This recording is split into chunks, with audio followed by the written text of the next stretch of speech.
하나님이 이 번거로워 보이는 제사법을 주신 이유가 뭘까요? 여러 가지 사실 의미를 찾을 수는 있어요. 하지만 그 최종 목적은 결국 우리를 살리기 위함입니다. 그 중간 과정에 무슨 의미가 있든 결론은 결국 우리를 살리기 위함이에요. 부정한 우리와 하나님께서는 함께 하고 싶어 하셔요. 하나님이 아쉬운 분이 아니시거든요. 스스로 완전하신 분이시고, 하나님은 뭔가 결핍이 있어서 인간을 창조하신 게 아니시거든요. 근데 그 하나님이 우리와 함께 하고 싶어 하십니다. 죄인인 우리와 하나님께서 함께 하고 싶어 하셔요. 이스라엘 백성 중에 거하고 싶어 하십니다. 그런데 이스라엘 백성도 우리도 죄인입니다. 죄인인 우리가 하나님과 함께 할 수 없고 하나님 앞에 나가면 죽을 수밖에 없죠. 그래서 하나님은 우리가 하나님 앞에 나아갈 수 있는 방법을 우리를 위해 알려주시는 것이죠. 그 방법이 왜 그렇게 복잡하냐고 묻는 것은 그 자신이 얼마나 죄인인지 전혀 깨닫지 못하고 있거나 아니면 하나님을 거부하겠다는 뜻이기도 합니다.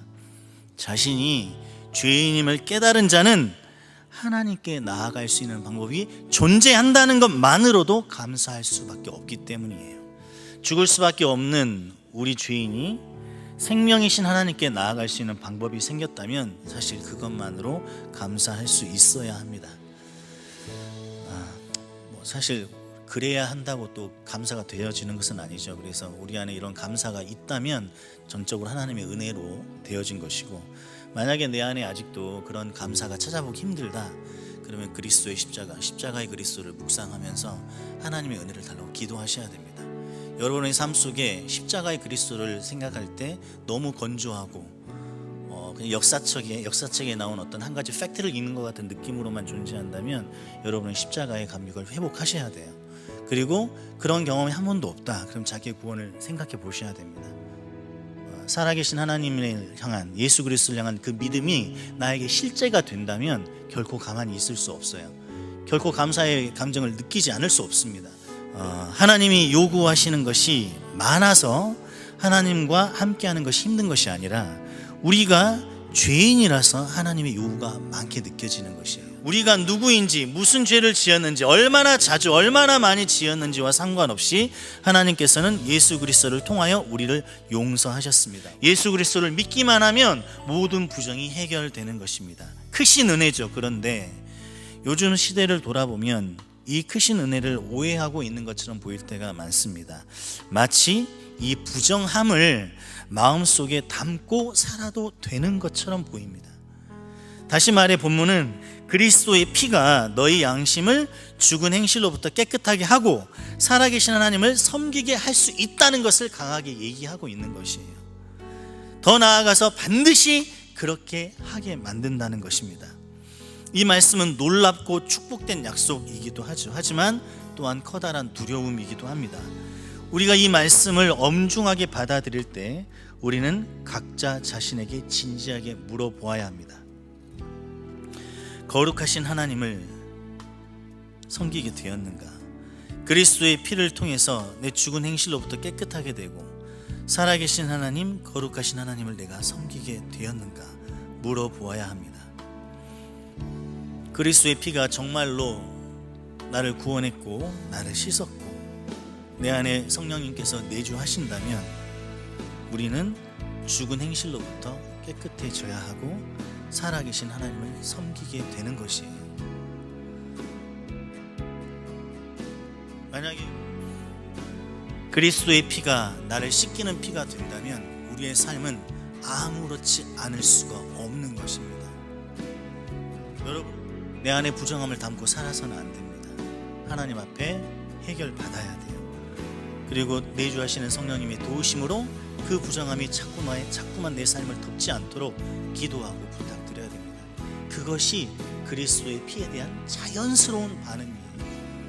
우리가 예수님을 믿는다고 하면서도 주일날마다 나와서 예배를 드리고 하나님을 예배한다고 하면서도 내 삶 속에 아무런 변화가 없고 내 안에 부정함에 대한 아무런 애통함도 아픔도 없다면 그것은 너는 예수 믿으면서 왜 그렇게 사느냐라고 꾸짖을 것이 아니라 그 사람이 정말로 예수를 믿는지를 점검하셔야 됩니다. 자기 스스로 나는 왜 예수 믿는데 삶이 달라지지 않지?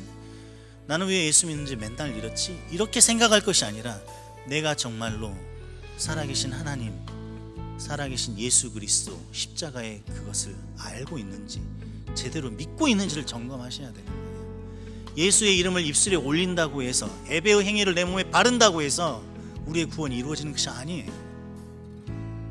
성령 하나님께서 강력하게 주장하십니다. 예수 그리스도와 연합이 이루어지면 우리 안에 성령께서는 강력하게 우리에게 주장하셔요. 그리스도인이라는 신분이 교회에 다닌다는 사실이 별다른 의미를 주지 못하는 세상에 우리는 살고 있습니다. 우리는 그렇게 되어버렸어요. 성경은 그리스도의 피가 우리의 양심을 죽은 행실에서 깨끗하게 하고 살아계신 하나님을 섬기게 하실 수 있다고 했는데 왜 우리의 삶 속에는 그리고 교회의 모습 속에서는 이러한 것들이 실현되지 않고 오히려 세상으로부터 비웃음을 당하고 있을까요? 그것은 우리의 마음속에 있는 부정함이 방치되고 있기 때문입니다. 우리의 부정함이 정결하게 되어야 합니다. 우리는 예수 그리스도를 통해서만 정결하게 될 수 있습니다.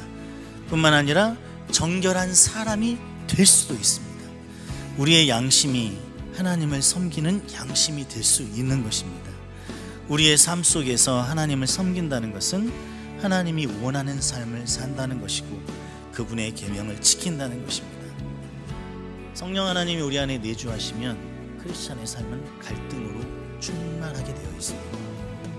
성령 하나님이 우리 안에 내주하시면 삶이 단순해지는 것이 아니라 삶의 구석구석마다 갈등하게 되어 있어요. 왜냐하면 그리스도인으로서 이 세상을 살아간다는 것은 결코 쉬운 일이 아니기 때문이죠.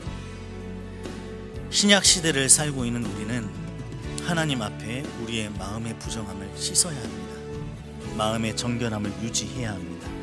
그 정결함은 하나님의 계명을 지킴으로 유지할 수 있습니다. 우리 마음속의 부정함을 모른 척 내버려 두지 말고 그리스도의 사랑과 희생을 생각하면서 성령의 도우심으로 씻어주기를 기도하시기 바랍니다.